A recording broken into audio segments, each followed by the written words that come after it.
Hello friends, చలికాలం వెళ్ళిపోతుంది, వేసవికాలంలోకి అడుగు పెడుతున్నాము. సో ఆవకాయలు, ఇంకా ఉప్పు మిరపకాయలు, చల్లమిరపకాయలు, వడియాలు ఇలా ఎన్నెన్నో రెడీ చేసేసుకుంటాం ఈ ఎండాకాలంలో కదా.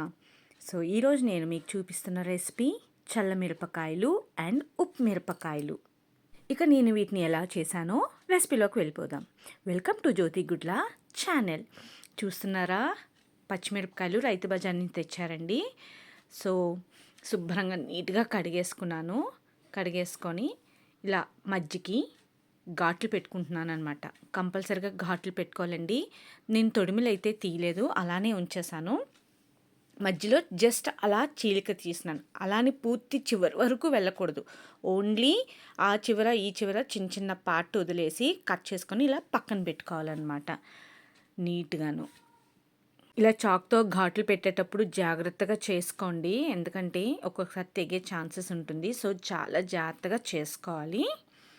సో ఇలాగ అన్నీ కోసేసి రెడీ చేసి పెట్టుకుంటాను పక్కన. ఈలోపు ఇక నేను చెప్పాను కదా 2 రకాలని. చల్ల మిరపకాయలు అంటే పెరుగుతో పెట్టాను, అండ్ ఉప్పు మిరపకాయలు అంటే మిరపకాయలని ఉప్పు వేసి నీళ్లు మరిగించి దాంట్లో వేసి కొంచెం ఉడికించి తీసుకున్నాను అనమాట. సో ఈ 2 రకాలుగా పెట్టాను. సో మొత్తం పచ్చిమిరపకాయలు అన్నిటికీ ఘాట్లు పెట్టేసుకొని ఏం చేశానంటే పక్కన పెట్టేసి వీటిని ఇక ఒక నీట్గా ఉన్న ఒక గిన్నె తీసుకొని అందులో పచ్చిమిరపకాయలు ములిగేంత వాటర్ తీసుకున్నాను. ఇక్కడ రఫ్లీ ఒక 3 గ్లాసులు ఉంటుంది, అది చిన్న గ్లాస్ ఉంటుంది కదా, అది ఆ గిన్నెతో వాటర్ తీసుకొని స్టవ్ మీద పెట్టి స్టవ్ వెలిగించేసాను. మంట తర్వాత తగ్గించుకోవచ్చు. ఫస్ట్ నీళ్ళు కొంచెం వేడెక్కాలి. సో ఈలోపు నేను ఏం చేశానంటే, ఇప్పుడు నేను తీసుకున్న క్వాంటిటీకి ఈ అరకప్పుతో కల్లుప్పు సరిపోతుంది. నేను ముందే చెప్పాను కదా, ఇవి ఉప్పు మిరపకాయల కోసం చేస్తున్నానని. సో ఈ అరకప్పుతో కల్లుప్పు సరిపోతుంది.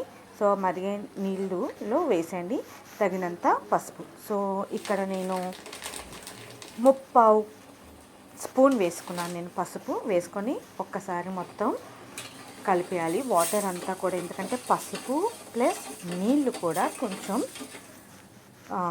మిక్స్ అయిపోవాలన్నమాట బాగా ఇందులోకి.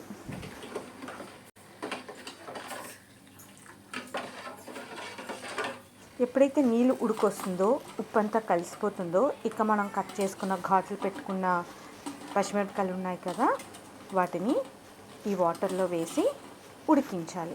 ఎంతవరకు ఉడికించాలి అని అంటే మీకు తెలుస్తుంది, చిన్న పచ్చిమిరపకాయ చిన్న మెత్తబడుతుంది అనమాట, అంతవరకు ఉడికించాలి. సో మనం వేసిన పచ్చిమిరపకాయలు పైకి కిందికి మొత్తం నీటిలో అంతా ములిగేటట్టు మనం శుభ్రంగా చక్కగా కలుపుకోవాలి. కిందికి పైకి పైకి కిందికి కలుపుకొని కొంచెం ఈ పచ్చిమిరపకాయలు ఈ నీటిలో ఉడకనివ్వాలి. ఓకేనా. సో చూసారా, ఇప్పుడు బాయిల్ అయ్యిందో లేదో చూద్దాం. పచ్చిమిరపకాయ కొంచెం మెత్తబడిందో లేదో చూద్దాము. స్టవ్ ఆపేసాను, ఉడికిపోయింది. ఇక తీసేసుకుందాం పక్కకి. సో ఇప్పుడు ఒక ప్లేట్ తీసుకొని ప్లేట్లోకి తీసేసుకుందాము. ఈ నీళ్ళన్నీ కూడా జాగ్రత్తగా గడితో పక్కకంతా వడిల్చి ఓన్లీ మిరపకాయలు మాత్రమే ప్లేట్లోకి తీసుకోవాలి. చూస్తున్నారు కదా. ఇప్పుడు నెక్స్ట్ ఇలా శుభ్రమైన కవర్ తీసుకోండి. ఇలా కవర్ అంటే మనకు తెలిసిందే కదండి, బియ్యం కవర్ తీసుకోవచ్చు. మనం సరుకులు తెచ్చుకుంటాం కదా, పంచదార తెచ్చుకుంటాము, 3 కేజీలు 4 కేజీలు తెచ్చుకుంటే పెద్ద పెద్ద కవర్లు వస్తాయి, అది సరిపోతుంది. ఇక్కడ నేను పంచదార కవర్ ఉన్నది కదా నా దగ్గర, అది తీసేసుకొని ఇలా ప్లేట్లోకి మెయిన్ కవర్లో ఆరేసుకుంటే త్వరగా ఎండిపోతాయి అన్నమాట, అంతే, ఇంకేం లేదు. సో ఇలాగా చక్కగా దూరంగా మనం పెట్టి ఎండలో పెట్టేసుకోవాలన్నమాట. దీనికి నేను 5 ఎండలు చూపించాను, అంటే 5 రోజులు ఎండలో పెట్టానన్నమాట. సో ఇది సెకండ్ డే పిక్. చూసారు కదా, అప్పుడే ఒక రోజుకి ఎలా అయిపోయిందో, ఎండలు ఎలా ఉన్నాయో తెలిసిపోతుంది. సో ఇంకా పూర్తిగా ఆరటానికి, అంటే మనకు ఒక చిన్న గోల్డెన్ కలర్ రావాలి, అలా రావటానికి నేను 5 ఎండలకి చూపించాను అనమాట.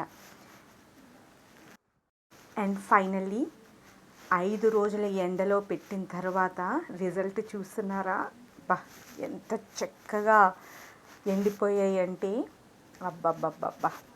ఇంకా నాకైతే చాలా చాలా హ్యాపీ ఫీల్ అయ్యాను అనమాట. సో ఇక ఇవి ఎండిపోయిన తర్వాత ఇంకా ఆగుతామా, సాంబార్ రెడీ. సో మిరపకాయలు సాంబార్లోకి వేపుకున్నాము. అండ్ నేను ఏం చేశానంటే సాంబార్లో కూడా పోపు వేసేటప్పుడు ఈ ఉప్పు మిరపకాయలు వేసి పోపు పెట్టాను. జనరల్లీ తాలింపప్పులోకి వాటిలోకి ఉప్పు మిరపకాయలు వేసుకొని పోపు పెట్టుకుంటే చాలా అంటే చాలా బాగుంటుంది, తెలిసిందే కదా. వీటికే కాదు, ఇంకా మజ్జిగన్నంలో కూడా ఈ మిరపకాయలు చాలా బాగుంటుంది. ఈ చల్ల మిరపకాయలు, ఉప్పు మిరపకాయలు బాగుంటుంది, అంతే కదా.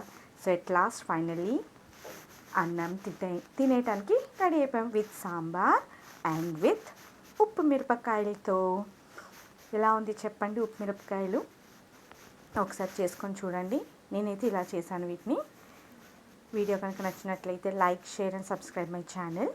ఇక ఉంటాను.